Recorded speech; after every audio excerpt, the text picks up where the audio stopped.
കണ്ടു കണ്ടു താക്കോല്, കുഞ്ഞൻ തവളയുടെ താക്കോല്, നാട്ടിൽ തെണ്ടി നടക്കുമ്പോൾ കാണാതായൊരു താക്കോല്, കാണാതായൊരു താക്കോല്. 2026 റിലീസായ ബാലൻ എന്ന സിനിമ സൂപ്പർ ഹിറ്റ് ആയൊരു സിനിമ. നമ്മളെല്ലാവരും തിയേറ്ററിൽ പോയി കണ്ട് ആഘോഷമാക്കിയ സിനിമ ഇപ്പോൾ റീസെന്റ് OTT-യിലും റിലീസ് ആയിട്ടുണ്ട്. അപ്പൊ ഈ ഒരു സിനിമയിൽ ആ ഒരു അമ്മയുടെ ത്യാഗവും ആ ഒരു അമ്മ ആ കുഞ്ഞിനെ നോക്കുന്ന രീതിയും ഫൈനലി അവസാനം ആ കുഞ്ഞ് അമ്മയുടെ അടുത്തേക്ക് തിരിച്ചെത്തുന്ന ആ ഒരു കാഴ്ചയും ഒക്കെ നമ്മുടെ ഉള്ളിൽ വളരെ ഇമോഷണലിയും അതുപോലെ തന്നെ നമുക്ക് ഒരുപാട് അടുപ്പിക്കുകയും ഒക്കെ ചെയ്തൊരു കാര്യമാണ് അല്ലേ? പക്ഷെ നിങ്ങൾക്ക് തോന്നുന്നുണ്ടോ ഈ അമ്മ ചെയ്ത കാര്യങ്ങൾ വളരെ ശരിയാണ് എന്നുള്ളത്? ഞാൻ എൻ്റെ ഒരു അനുഭവം പറയാം. എന്റെ മോള് കുഞ്ഞാണ്, തീരെ ചെറുതാണ്, 3 വയസ്സായിട്ടേ ഉള്ളൂ, pre-KG പഠിക്കുകയാണ്. അപ്പൊ സ്കൂൾ ബസ് വരാൻ ഇവിടെ നിന്ന് ഒരു 1/2 കിലോമീറ്റർ നടക്കണം. ആ ഭാഗത്താണ് സ്കൂൾ ബസ് വരുന്നത്. അപ്പൊ ഉച്ചയ്ക്ക് 2:30 സ്കൂൾ ബസ് വരുന്നത്. അപ്പൊ ഈ ഉച്ചയ്ക്ക് 2:30 സ്കൂൾ ബസ് വരുമ്പോ ഞാൻ ഇവിടെ നിന്ന് ഒരു 2:15 ഞാൻ ഇവിടെ നിന്ന് വീട്ടിൽ നിന്ന് ഇറങ്ങിയിട്ട് വേണം പയ്യെ നടന്ന് അവിടെ എത്താൻ. 2:30 സ്കൂൾ ബസ്, 2:30 2:40 ഇടയ്ക്ക് സ്കൂൾ ബസ് വരും. അപ്പൊ എന്റെ വർക്ക് ആക്ച്വലി ഞാനൊരു UK ബേസ്ഡ് കമ്പനിയിൽ UK ടൈമിലാണ് വർക്ക് ചെയ്യുന്നത്. അപ്പൊ എന്റെ സ്ലീപ്പും കുറച്ചൊക്കെ ബുദ്ധിമുട്ടാണ് നൈറ്റ് ടൈമിൽ. അതുപോലെ തന്നെ രാവിലെ കുറച്ച് സമയം ഞാൻ ഉറങ്ങും. കുഞ്ഞിനെ രാവിലെ സ്കൂളിൽ വിട്ട് അത്യാവശ്യം വീട്ടിലെ കാര്യങ്ങളൊക്കെ ചെയ്തതിന് ശേഷം ഞാൻ കിടന്ന് ഉറങ്ങാറുണ്ട്. എന്നിട്ട് മോളെ വിളിക്കാൻ പോകുന്ന ആ ഒരു ടൈം ആവുമ്പോൾ മാത്രമേ ഞാൻ എണീക്കാറുള്ളൂ. അപ്പൊ ആ ഒരു സമയത്ത് ഞാൻ അലാറം വെക്കും കൃത്യമായിട്ട് 2:15 മുന്നേ, 2 മണിക്കെങ്കിലും ഞാൻ എണീറ്റാലേ എനിക്ക് 2:15 പോയിട്ട് കുഞ്ഞിനെ വിളിച്ചുകൊണ്ട് വരാൻ പറ്റത്തുള്ളൂ. അപ്പൊ ആ ഒരു ടൈമിൽ എനിക്ക് കൃത്യമായിട്ട് ഉറങ്ങാൻ പറ്റാറില്ല. എന്താന്ന് വെച്ച് കഴിഞ്ഞാൽ എനിക്ക് ഭയങ്കര ടെൻഷനാ. ഞാൻ എങ്ങാനും ക്ഷീണം കൊണ്ട് കുറച്ചുകൂടി ഉറങ്ങിപ്പോയാൽ എങ്ങാനും കുഞ്ഞിന് ബസ് മിസ്സാവുമോ? തീരെ ചെറിയ കുഞ്ഞല്ലേ. അപ്പൊ അവിടെ പക്ഷെ ഈ ചുറ്റുവട്ടത്തുള്ള എല്ലാവർക്കും അറിയാം എന്റെ മോളാണെന്നും ആളിവിടെ ഈ ഏരിയയിൽ വളരെ സേഫ് ആണ്. എങ്കിൽ പോലും ആ ഒരു ടൈമിൽ ഞാൻ എങ്ങാനും വരാൻ വൈകിയാലും സ്കൂളുകാരെ ടേക്ക് കെയർ ചെയ്തോളും ഒക്കെ എനിക്കറിയാം. എങ്കിൽ പോലും ഞാൻ അവിടെ ആ ടൈമിൽ ഇല്ല എന്നുണ്ടെങ്കിൽ എന്ത് ചെയ്യും എന്റെ കുഞ്ഞിനെ അവരെ എന്നുള്ള ഭയങ്കര ടെൻഷനാണ് എനിക്ക്. സ്കൂളിൽ വളരെ അടുത്താണ് സ്കൂള്. അപ്പൊ സ്കൂളിൽ കൊണ്ടുപോയി അവരൊക്കെ സുരക്ഷിതമായിട്ട് നോക്കുകയൊക്കെ ചെയ്യും. എങ്കിൽ പോലും എനിക്ക് കൃത്യമായി ഉറങ്ങാൻ കഴിയാറില്ല. എന്റെ കുഞ്ഞിന് എന്തെങ്കിലും ഒരു പ്രശ്നം വരുമോ, എന്റെ കുഞ്ഞിന്റെ അടുത്തേക്ക് ഞാൻ കൃത്യസമയത്ത് എത്താതെ പോകുമോ എന്നുള്ള ഒരു പേടി എനിക്കുള്ളത് കൊണ്ടിട്ട്. പക്ഷെ ഈ ബാലൻ സിനിമയിൽ നിങ്ങൾ എല്ലാവരും കണ്ടിട്ടുണ്ടാവും അല്ലേ? ആ കുഞ്ഞ് ആ ബസ് സ്റ്റോപ്പിലെ കാത്ത് ഒരുപാട് നേരം നിന്നിട്ടും അമ്മ എത്തിയിട്ടില്ല. അപ്പൊ ആ കുഞ്ഞിന് മറ്റു പല രീതിയിലും മറ്റു പല പോലീസുകാരുടെ സഹായവും ഒക്കെ, പക്ഷെ അവന് നന്നായിട്ട് അറിയാം അമ്മ വരും എന്നുള്ള രീതിയിൽ. കാരണം ഈ അമ്മ അവനോട് പറഞ്ഞിട്ടുണ്ട് എത്ര ലേറ്റ് ആയാലും അമ്മ വരും, നീ ഇവിടെ തന്നെ നിൽക്കണമെന്ന്. സിനിമയുടെ അവസാനവും നമുക്ക് കാണാം അമ്മ അവിടെ വരുന്നുണ്ട് എല്ലാ ദിവസവും ആ ഭാഗത്ത്. അപ്പോൾ ഞാൻ എത്രയൊക്കെ ഞാൻ എൻ്റെ മകനെ ഉപേക്ഷിച്ചാലും അവൻ എന്നെ തേടി വരും എന്നുള്ള ആ അമ്മയുടെ ഒരു കോൺഫിഡൻസ്. പക്ഷെ നിങ്ങൾക്ക് തോന്നുന്നുണ്ടോ നിങ്ങൾക്ക് ആർക്കെങ്കിലും സമാധാനമായിട്ടിരിക്കാൻ പറ്റുമോ?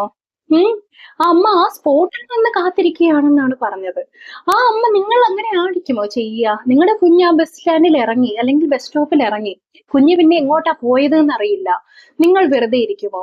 നിങ്ങളിപ്പോൾ എത്ര വലിയ കുറ്റവാളിയാണെങ്കിലും, അല്ലെങ്കിൽ നിങ്ങൾ വലിയൊരു കൊലപാതകം ചെയ്തിട്ട് നിങ്ങൾ വരുന്നു, അല്ലെങ്കിൽ മറ്റൊരു വളരെ വലിയൊരു കേസ് ചെയ്തിട്ട് നിങ്ങൾ വരുന്നു, നിങ്ങളുടെ കുഞ്ഞ് അവിടെ വന്ന് നിൽക്കുകയാണ്, നിങ്ങളെ സുരക്ഷിതമാക്കുമോ അതോ ആ കുഞ്ഞിനെ അന്വേഷിച്ചിറങ്ങുമോ? ഞാൻ എന്റെ കുഞ്ഞിനെ അന്വേഷിച്ചേ ഇറങ്ങത്തുള്ളൂ. ഞാൻ അവിടെ കാത്തു നിൽക്കുകയല്ല. 5 വയസ്സ് ആയിട്ടുള്ള ഒരു കുഞ്ഞിനെ ആ അമ്മ കാത്ത് അവിടെ തന്നെ നിൽക്കുവാണല്ലേ, എല്ലാ ദിവസവും വരും അവിടെ നോക്കും എന്നുള്ളത്. ഈ സിനിമയിൽ ഉടനീളം നമുക്ക് കാണാൻ കഴിയും ഈ അമ്മയും മോനും പല പേരുകളിലും പല കഥകളുമായി പല നാടുകളിൽ അലഞ്ഞു തിരിയുന്ന ആൾക്കാരാണ്. അപ്പൊ ഇവര് ഇങ്ങനെ ഈ പല നാടുകളിൽ പോകുമ്പോൾ ഇവർക്ക് പ്രത്യേകിച്ച് ഒരു ഐഡന്റിറ്റി ഇല്ല. അമ്മ ഒരു പേര് പറയുന്നു, കുഞ്ഞൊരു പേര് പറയുന്നു, അവർക്കൊരു കഥ പറയുന്നു. ഈ കഥ നല്ലോണം ഈ അമ്മ ഈ കുഞ്ഞിനെ പറഞ്ഞ് പഠിപ്പിച്ചിരിക്കുകയാണ്. ഈ കഥയുടെ ഇടയ്ക്കൊക്കെ അല്ലേ പല ആൾക്കാരും വന്ന് ഇവരോട് ചോദിക്കുമ്പോൾ, ഇവരെ ഒന്ന് ടെസ്റ്റ് ചെയ്യാനൊക്കെ നോക്കുമ്പോൾ അമ്മയും കുഞ്ഞും പറയുന്ന കഥകൾ പോലും വളരെ സെയിം ആണ്. കാരണം എന്താ, അമ്മ നല്ല മിടുക്കനായിട്ടാണ് അവനെ ഇതൊക്കെ പറഞ്ഞു പഠിപ്പിച്ചിരിക്കുന്നത്. പക്ഷെ ഈ പറഞ്ഞു പഠിപ്പിച്ചിരിക്കുന്നതൊക്കെ ശരിക്കും നല്ല കാര്യങ്ങളാണോ? അല്ല. മറ്റുള്ളവരോട് എങ്ങനെ കള്ളം പറയണം, അല്ലെങ്കിൽ മറ്റുള്ളവർ നമ്മളെ പിടിക്കപ്പെടാത്ത രീതിയിൽ എങ്ങനെ നിൽക്കണം എന്നൊക്കെയുള്ള രീതിയിലാണ് ഈ അമ്മ ഈ കുഞ്ഞിനെ പഠിപ്പിച്ചു വിടുന്നത്. ഈ കുഞ്ഞ് ജനിക്കുന്നത് തന്നെ ഒരു ജയിലിലാണ്. ആ ജയിലിൽ നിന്നും ഈ അമ്മ ഈ കുഞ്ഞിനെയും കൊണ്ട് ഇറങ്ങുമ്പോൾ അതിനുശേഷം അവർക്ക് ഒരുപാട് അവസരങ്ങൾ അവരുടെ ജീവിതത്തിലേക്ക് വരികയാണ് അല്ലെ. അവർ പലയിടത്ത് ജോലിക്ക് നിൽക്കുന്നു, പലയിടത്ത് കുഞ്ഞിനെ കൊണ്ടുപോകുന്നു. ഓക്കെ, ആ ജയിലിൽ നിന്ന് ഇറങ്ങുന്ന സമയത്ത് പോലും ആ ജയിൽ വാർഡൻ ഈ അമ്മയ്ക്ക് ഒരു നമ്പർ കൊടുക്കുകയാണ്, ഒരു NGOയുടെ നമ്പർ കൊടുക്കുകയാണ്. കുഞ്ഞിനെ വളർത്താനുള്ള രീതിയിലും ഒക്കെയുള്ള സഹായം അവർ ചെയ്യും, അവർ നല്ലൊരു ജോലി കണ്ടെത്തി തരും, അവിടെ നിൽക്കാം എന്നുള്ള രീതിയിൽ ഈ ജയിൽ വാർഡൻ ഒരു നമ്പർ കൊടുക്കുകയാണ്. അത് മാത്രമല്ല, ജയിൽ വാർഡൻ പ്രത്യേകിച്ച് പറയുന്നു, നിങ്ങൾ ചെയ്യുന്ന കുറ്റങ്ങൾക്ക് നിങ്ങളുടെ കുഞ്ഞുങ്ങളായിരിക്കും അനുഭവിക്കാൻ പോകുന്നത്, അപ്പൊ ഇനി അത് ആവർത്തിക്കാതിരിക്കുക എന്നുള്ള രീതിയിൽ. അപ്പൊ ഈ അമ്മ ഈ കുഞ്ഞിനെ കൊണ്ട് ആ ജയിലിന് പുറത്തേക്ക് ഇറങ്ങുമ്പോൾ, അവരുടെ ശിക്ഷ കഴിഞ്ഞ് പുറത്തേക്ക് ഇറങ്ങുമ്പോൾ തന്നെ ആ നമ്പർ ചുരുട്ടി ദൂരെ കളയുകയാണ് അല്ലെ. അവർക്ക് നല്ല രീതിയിൽ ജീവിക്കാനുള്ള ഒരു വഴി തുറന്നു കൊടുക്കുകയാണ് ആ ജയിൽ വാർഡൻ ചെയ്തത്. അവരവിടെ ചെന്നിരുന്നെങ്കിൽ അവർക്കൊരു ജോലി കിട്ടിയേനെ, ഈ കുഞ്ഞിനെ പഠിപ്പിക്കാൻ പറ്റുമായിരുന്നു, കുഞ്ഞിനെ സ്കൂളിൽ ചേർക്കാമായിരുന്നു, അവരൊരു ഐഡന്റിറ്റി കിട്ടുമായിരുന്നു, അവർക്ക് ID കാർഡും അവർക്കൊരു പേരും ഇതെല്ലാം കൃത്യമായിട്ട് ഇവർക്ക് കിട്ടാമായിരുന്നു. പക്ഷെ അമ്മ അത് ചൂസ് ചെയ്തില്ല.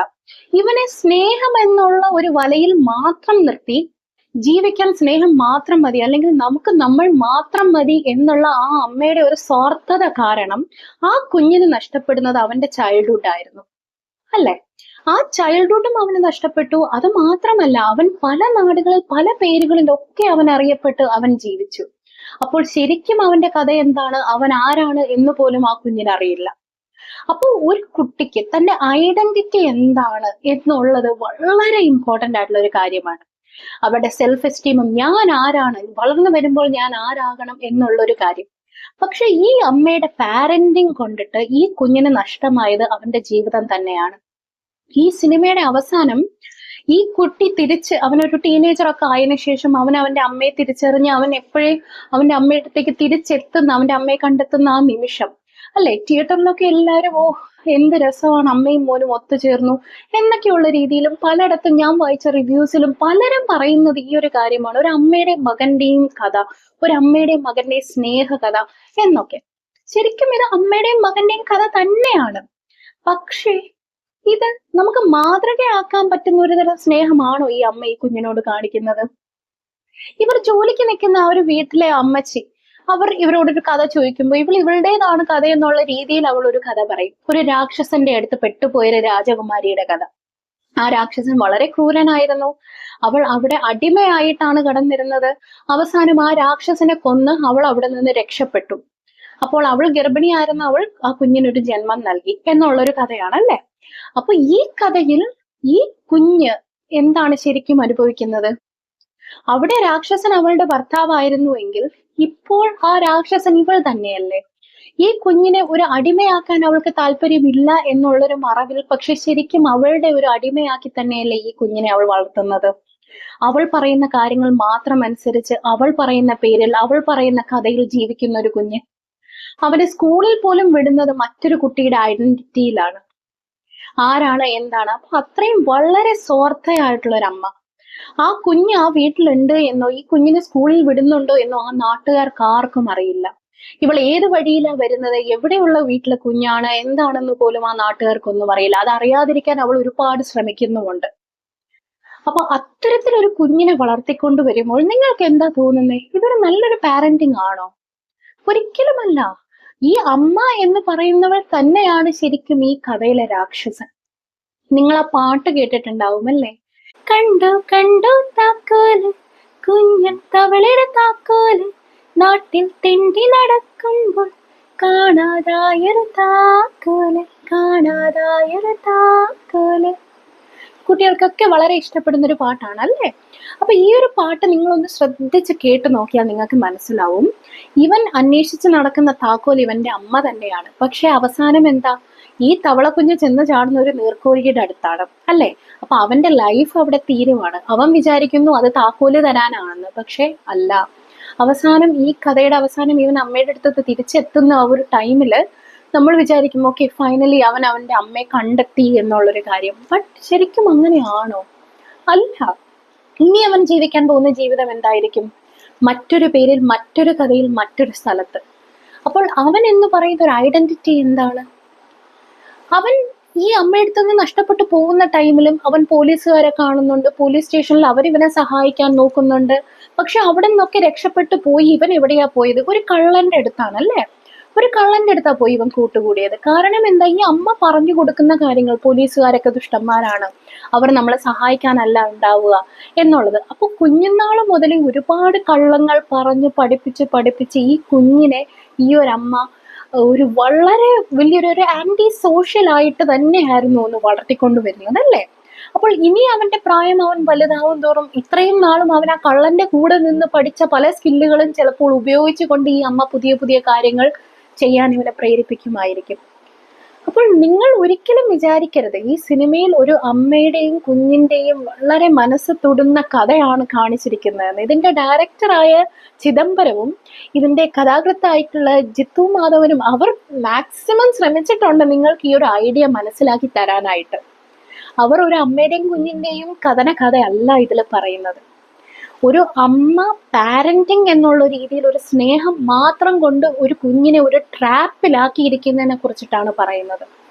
നമ്മുടെ നാട്ടിൽ നമുക്ക് ഒരുപാട് കാണാൻ പറ്റുന്ന ഒരു കാര്യമാണ്, അല്ലെ? പാരന്റ്സിന് വേണ്ടി ചെയ്യുന്ന പല കാര്യങ്ങൾ കുട്ടികൾ, പാരന്റ്സ് ചെയ്യുന്നത് ടോക്സിക് ആണെന്ന് മനസ്സിലാക്കാതെ കുട്ടികൾ പെട്ടുപോകുന്ന കാര്യങ്ങൾ, അങ്ങനെ ഒരുപാടുണ്ട്. അപ്പോൾ നിങ്ങൾ മനസ്സിലാക്കേണ്ടത്, നിങ്ങളുടെ കുഞ്ഞുങ്ങളെ നിങ്ങൾ വളർത്തുമ്പോൾ ഒരിക്കലും നിങ്ങളുടെ ലൈഫിൽ നടന്നിട്ടുള്ള ട്രോമയോ നിങ്ങളുടെ വിഷമങ്ങളോ ഒന്നും തീർക്കാനായിട്ടുള്ള ഒരു ഉപകരണമായിട്ടല്ല. അവർ ഒരു മറ്റൊരു ഇൻഡിവിജ്വൽ ആണ്. അവൻ്റെതായിട്ടുള്ള ഒരു ഇൻഡിവിജ്വാലിറ്റി ഉണ്ട്, അവൻ്റെ ഐഡന്റിറ്റി ഉണ്ട്. അതൊരിക്കലും നഷ്ടപ്പെടാത്ത രീതിയിൽ നിങ്ങൾ കുട്ടികളെ ട്രീറ്റ് ചെയ്യുക, നിങ്ങളുടെ കുട്ടികളെ വളർത്തുക. ഒരിക്കലും തലമുറകളായി കൈമാറി വരുന്ന ട്രോമ നിങ്ങളുടെ കുഞ്ഞിന് കൊടുക്കാതിരിക്കുക. അവനെ നല്ലൊരു ഇൻഡിവിജ്വൽ ആയിട്ട് വളർത്തുക. അവൻ്റെ അഭിപ്രായങ്ങൾ കേട്ട് അവന് വേണ്ടിയിട്ടുള്ള കാര്യങ്ങൾ ചെയ്ത് നിങ്ങൾ അവനെ വളർത്തുക. അത്തരത്തിൽ മാത്രമേ നമുക്ക് നല്ലൊരു തലമുറയെ ഉണ്ടാക്കാൻ പറ്റുള്ളൂ. അപ്പൊ ശരിക്കും ഈ സിനിമയുടെ സന്ദേശം എന്ന് പറയുന്നത് നമ്മൾ എത്തരത്തിൽ ഇങ്ങനെ ഒരു അമ്മ ആവരുത് എന്നുള്ള ഒരു കാര്യമാണ്. അപ്പൊ തീർച്ചയായിട്ടും നിങ്ങൾ ഈ സിനിമ ഒന്നുകൂടി ഒന്ന് കണ്ടു നോക്കുക. എന്നിട്ട് ഞാൻ പറയുന്ന കാര്യങ്ങൾ നിങ്ങൾക്ക് യോജിക്കാൻ പറ്റുന്നുണ്ടോ എന്ന് കൂടി ഒന്ന് മനസ്സിലാക്കൂ. എന്നിട്ട് വന്ന് നിങ്ങൾ ഈ വീഡിയോയുടെ അടിയിൽ കമന്റ് ചെയ്യണം നിങ്ങൾക്ക് എന്താണ് ഈ സിനിമയെ കുറിച്ച് തോന്നിയത് എന്ന്.